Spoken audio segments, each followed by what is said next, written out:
Hi, this is Dr. Jim Anderson, and I'm here to talk to you about your restless legs. And yeah, I'm in an operating room because that's something that we do fairly often. We surgically reverse restless legs. So that's what I'm going to talk to you about and I'm going to talk to you also about the beautiful mind.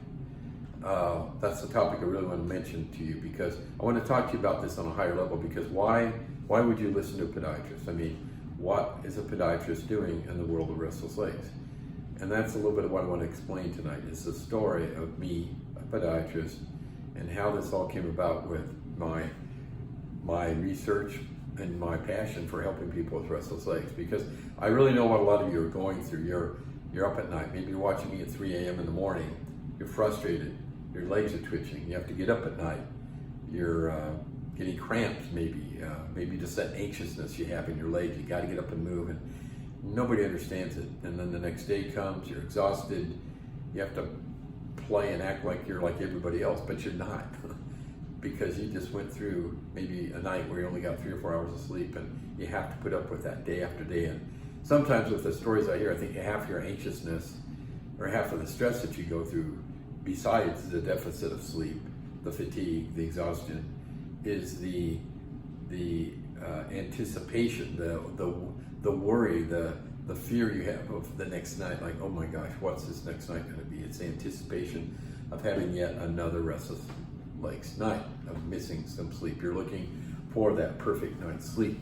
So what I want to do is just, and this will be not a short video because I want to be very thorough, but I want you to understand a little bit about what I call the beautiful mind, because I'm here to talk to you about another way to look at your restless legs. It's not the way you're used to. This is something different, folks. It's a different way to look at it, and you need to understand why I, as a podiatrist, am positioned here with some authority to talk to you about it, because I do have some research to back this up. And it's a thin thread that ties me into this. And I'm going to tell you that story. So the story starts with, well, let me go for another study.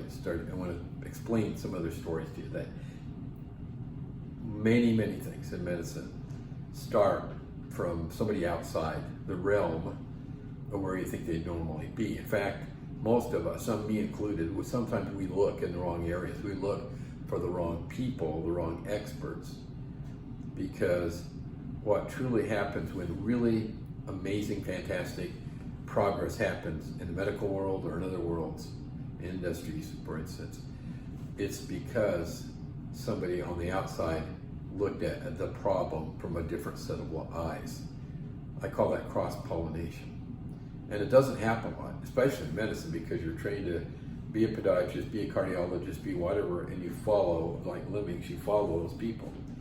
And that's what doctors tend to do. And fortunately, I've been blessed because I haven't always done that. I've kind of mixed it up with doctors outside of my expertise of podiatry. So my story starts way back about 18 years ago. I was introduced to Dr. Johns Hopkins, and he's a plastic surgeon, not a podiatrist, a plastic surgeon, neurosurgeon, professor of those two specialties at Johns Hopkins. And so he had many patients coming to him with neuropathy. And I'm going to get to restless legs, but I'm going to build up to this so you understand me better. Because a lot of you watch me and you go, how can this guy be a person that I would trust or go to? So I'm going to explain why. So Dr. Dellin is his name. Dr. Dellin had many patients coming to him for many years because he's an upper extremity specialist. They would come in with carpal tunnel syndrome, maybe ulnar nerve problems. They would come in and be complaining of burning and tingling and numbness here. He would fix them and they were like, good job, I so appreciate this. Now I've got the same symptoms on my feet and my legs. Can you fix that? And he'd go, oh, no. And he was pretty much saying way back then, what probably 98% of doctors still say in regards to neuropathy. He's saying, no, it's irreversible. You can't really fix it, but maybe you can go to a neurologist, family doctor. Maybe they can put you on some medications if you just can't handle it. But he proved them wrong because he had the boldness to step away from the crowd and look at the lower extremity. And all he's doing or has done is apply the same principles that have been applied for decades here to the lower extremity. And I would argue that doctors trained like myself are probably 30 years ahead of conventional medicine, because if you look at the history of nerve tunnels in the upper extremity and what they might do in a bad way to your nervous system and compare that to lower extremity, there's about a 3 to 4 decade span of time between the discovery of nerve tunnels here and down there, from the knee down. So that's my point. So he and I don't want to go through all the details, but he eventually started doing surgeries, opening up tight nerve tunnels in the lower legs and feet for people with diabetes, and he was having great success. And in fact, when I went back there, that's what I saw. I saw him go into a room just a few days after surgery and stroke the bottom of a gentleman's foot. The guy had never felt it like in 20 years, and the guy just started bawling his head off. Very kind of gruff old man, but my gosh, the emotion that poured out of this man, I'll never forget that, because that emotion stuck with me more than the technology and the science behind it, because that's a human emotion that really grabbed me. So, but let's move on. So I was one of the earlier doctors that adopted and was trained by this Dr. Dillon. And so then several years later, in fact, it's probably about 8 years ago now, maybe 9, a couple more tunnels were discovered. So I'm minding my business. I'm a podiatrist. I'm over here on the side. I'm seeing patients and helping with neuropathy. And so then what happened was, with the addition of 1 or 2 more tunnels, I started to see that some of these patients, they had a lot of neuropathy symptoms, but they had just a little bit of restless leg symptoms. And by opening up these other tunnels, it seemed to soothe those symptoms down. And over time, it was like a gradient, like a scale. Gradually, I saw people with less neuropathy symptoms, which are going to be primarily symptoms like burning, tingling, numbness, and more symptoms over here, restless legs, which are going to be symptoms like cramping, uneasiness, nervousness at night, jerky, uncontrollable jerky legs, the symptoms of restless leg. They had more of those. So over time after time, week after week, month after month, I started to see a shift, if you will, of people that were coming in, and I was helping them. The word was getting around. So that's where I got this passion for restless legs, and I really have a passion for you guys because I feel like you're really ignored. It's not something that you're sensing we all take seriously as doctors, and there's really nothing that a lot of you can do. You're very frustrated.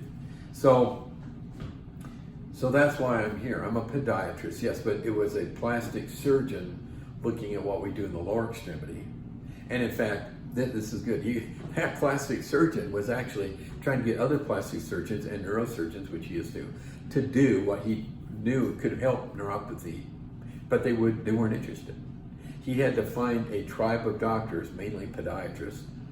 We're not all podiatrists that are part of this organization that does these surgeries, but a lot are podiatrists because we're the foot and ankle surgeons, and that's where these problems lie. So that's how I, as a podiatrist, got involved. So now, how the restless leg part, I just explained how I got involved with finding and seeing that, knowing about these other tunnels, we were able to reverse restless legs. So now it goes on even further. So we already have one study published, and I'm just going to share with you really quickly, try to do it quickly, some basic research. I mean, hold on, because if you have restless legs, this is really important. What I'm trying to stress is that you have the opportunity, and we are in our own surgical center here, so yeah, you have the opportunity to consider surgery. But the more important thing that I want you to get out here is not you should have surgery, but that you need to know the cause, because when you're here, at least locally where we are practicing, we don't do surgery on anybody with restless legs. Some of them shouldn't have it. It's not that bad. They're not even motivated. They shouldn't be. We'll do other things. We might do Easton. We might do laser. But the point is I'm making, is we're addressing the problem at the level where we feel the cause is. And for many of you, it's compression of tight nerve tunnels. So you don't drug the patient. You treat the tunnels. You try to repair the nervous system. And you can do it with things other than surgery. But this, objectively, these results show that this is from compression. So this will hopefully be in the next study that we do. This graph over here shows you intraoperative EMG results. So let me explain what that means. So what we have done in the past in surgery, before a tunnel's open, we stimulate the nerve, and in the muscles that the nerve stimulates into, we have electrodes. Those electrodes pick up the electrical energy, the waves, if you will. It's called an action potential, if you remember that from high school biology. But the action potential is major. A small action potential, small waves means not very good nerve, okay? a bigger way of simplified, it means better, healthy nerve, right? So we stimulate the nerve before, and then get that pressure off the nerve, release the pressure surgically, and then we test it again afterwards. Kind of like doing carpal tunnel surgery. So these are in millivolts. This is demonstrating the improvement. So the blue bars indicate one muscle. This is one muscle group called the peroneus longus. This is the other muscle group called the tibialis anterior. These are both the before numbers, and then these are the after numbers. Okay, before, after. Looks like it's a little bit bigger, doesn't it? So this is before of this muscle, before of this muscle, and the afters are the kind of gold or orange looking bars. That's the after. So point is, here you're about at 8,000, both of these, and before this one was about 5,700, and this was about 6,700. So it went up considerably. And then over here, just to show this schematically, excuse my drawing, it's kind of messy, but this is supposed to represent a nerve and compression on the nerve, squeezing and pinching the nerve. This then represents the lower numbers, the blue bars, how low or how small the wavelengths are. This then shows after the tunnel's been open, how there's no pressure on the nerve and there's better flow through the nerve. There's something called axonal plasmic flow. It simply means that nutrients that come from the spinal cord go down to the foot and leg and provide nutrients and get rid of toxins, because there's flow going the opposite way back from the nerves up to the back. But by having less constriction on the nerve, it makes for a healthy nerve, more nutrients can get to the nerve. So this would be after, so bigger wavelengths after as compared to before. So that's the message. Hopefully we're going to get this second paper published. So I have written a book. It's called The Perfect Night's Sleep. It was endorsed by Dr. Dellin at Johns Hopkins, also by the lady that did the first face transplant, Dr. Marie Samanow, who's also kind of involved in their nerve world. And again, we have a published paper. So that's kind of my story. And I want to emphasize this thing about the beautiful mind. It's oftentimes people from the outside looking in that solve these problems. And that's where I'm at. That's why a podiatrist that doesn't register with a lot of you, because all you hear about is neurology and medication and big and important institutions that have a lot of money from big pharma to do research on the medication so you can be medicated. And there's a place for that, I got it, but that's drowning out anything that we do, because we do not have any collaborative efforts on our end to move forward things. And sometimes that's great. It's a good thing that we have outside entities with big pockets that move things forward in medicine. I always use the example of a great knee replacement, better knee replacement. That company, hey, they should profit, and it may provide a good service for patients that need that kind of service. So the story I'll end with real quick is just several years ago. This is an example of the beautiful mind, is that, and how people on the outside look in and figure things out. We were in California in the wine country. Several of us doctors had a meeting, very small meeting, but we went to a winery, took our wives, and beautiful winery, huge winery. The way it was organized is like, whoever organized this place, so it had to be an engineer, very smart, the way the systems were on place. There was even an area where there was a lot of old antique race cars. And I used to even race cars myself as a hobby. but it's just a beautiful facility. And so we're having lunch with this lady serving us, young lady serving us little appetizers. And so one of us finally got up the courage to ask, well, who owns this place? Because we knew that, most people in the wine country of California don't make their money in the wine country. They make it elsewhere and then they move there. But she said, well, this is my dad's place. And we said, oh, really? Well, what did your dad do? And she said, oh, well, his story is he simply grew up in South America. I think he's from Brazil, and was an engineer. And then he came to America and decided that he wanted to become go into medicine, and he became a heart doctor, a cardiologist. And we said, oh, really? Yeah. She said, yeah. So she said he took what he knew about engineering and he applied it to medicine, and he created the heart stent. And so when I heard that, and you don't know how many times I've seen older men, maybe older moms, grandmas, that there's a grandchild out there right now that has a grandma or grandfather because of that man, because they may have had a heart stent 20 years ago. And so I thought, man, that gentleman deserves the fruits of his labor because of this beautiful facility. It just blew my socks off. But that's an example of the beautiful mind. Somebody, engineering background, adopts what he knew in engineering into the medical world. There's all kinds of examples out there, guys.